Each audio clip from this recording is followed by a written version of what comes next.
गुरुद्वारे में फिर मिलेंगे अंगद और साहिबा के दिल? क्या साहिबा की मुलाकात होगी अंगद के छोटे भाई गैरी से? क्या गैरी और कीरत ने मिलकर किया था अकीर को किडनैप? स्टार प्लस के शो तेरी मेरी डोरिया में आ गया एक नया ट्विस्ट। जी हाँ, क्योंकि जहां अनुमान लगाया जा रहा था कि अकीर का किडनैप करने वाला अंगद और साहिबा का पुराना दुश्मन यानी कि यशराज है, जिसने अंगद और साहिबा से बदला लेने के लिए सीरियल में वापस से एंट्री ले ली है, तो वहीं मेकर्स ने ऐसे में शो में ला दिया एक मेजर क्लाइमेक्स। जी हाँ, क्योंकि अकीर को किडनैप करने वाला और कोई नहीं बल्कि गैरी और उसकी वाइफ यानी कि साहिबा की छोटी बहन कीरत होगी। दरअसल गैरी और कीरत मिलकर अकीर को किडनैप करते हैं और साहिबा की नई जिंदगी के बारे में जानने की कोशिश करते हैं। तो ऐसे में ये कहना तो गलत नहीं होगा कि अकीर का अपहरण तो हुआ लेकिन वो सुरक्षित हाथों में है। दरअसल गैरी का ये मास्टर प्लान सिर्फ और सिर्फ अंगद और साहिबा को एक दूसरे के करीब लाना था। उसका एक ही मकसद था कि साहिबा और अंगद के उलझे हुए रिश्ते वापस से सुलझ जाएं और उन दोनों के बीच सब कुछ ठीक हो जाए और दोनों एक ही पेज पर आ सके। लेकिन वो कहते हैं ना, इश्क के सफर में चोट खाया हुआ आशिक कभी भी अपने जख्मों को खुद नहीं सिल पाता है और ना ही वक्त उन जख्मों पर मरहम लगा पाता है। इसलिए शायद गैरी और अंगद और साहिबा के दिल की डोर को जोड़ने आ गया है।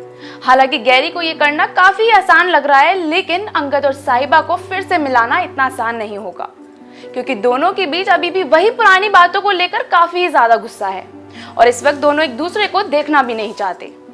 तो ऐसे में ये कह सकते हैं कि गैरी का ये प्लान बैकफायर भी कर सकता है।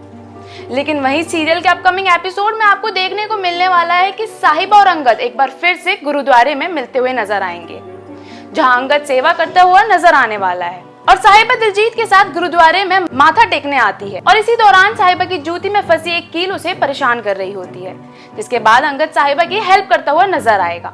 लेकिन साहिबा को ये बिल्कुल अच्छा नहीं लगेगा। वो कहते हैं ना, जिसे जितना भूलने की कोशिश करो वो शख्स उतना ही याद आता है। हालांकि अंगद साहिबा को देख नहीं सकेगा, लेकिन वहां उसकी मुलाकात दिलजीत से हो जाएगी और दोनों बातें करना शुरू कर देंगे। फिर तभी गैरी की भी गुरुद्वारे में एंट्री हो जाएगी और वो अंगद से जाकर मिलेगा, लेकिन तभी उसकी नजर साहिबा पर पड़ जाएगी और वो उससे मिलने और बैसाखी की बधाई देने उसके घर चला जाएगा। लेकिन साहिबा इस बात से अनजान होती है और दरवाजा खोल देती है। वो गैरी को अपने सामने देखकर शॉक हो जाती है। अब ऐसे में ये देखना तो बहुत ही ज्यादा दिलचस्प होने वाला है कि गैरी को देखकर साहिबा कैसे रिएक्ट करेगी और क्या करेगी जब उसे पता लगेगा कि अकीर को और किसी ने नहीं बल्कि गैरी और कीरत ने ही किडनैप किया था। कैसे रिएक्ट करेगी साहिबा जब इतने सालों बाद मिलेगी अपनी ही छोटी बहन कीरत से? ये जानने के लिए फॉलो और सब्सक्राइब करें इंस्टा फीड को।